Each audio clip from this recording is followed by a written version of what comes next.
నాగరాజు వాసుకి భయం తొలగింది, కార్తికేయ పాదాల నీడలో నిలిచింది. గరుత్మంతుడి గర్జన ఆగిపోయింది, కుక్కే క్షేత్రం శరణ్యమైంది.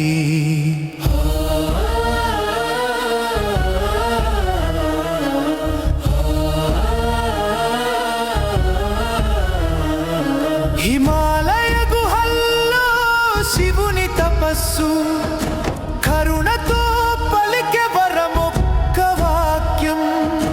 కుమార క్షేత్రం నీకు అభయం అని చెప్పి చూపే దైవ మార్గం. నాగుల రక్షకుడ కార్తికేయ, కుక్కే సుబ్రహ్మణ్య స్వామియా, జై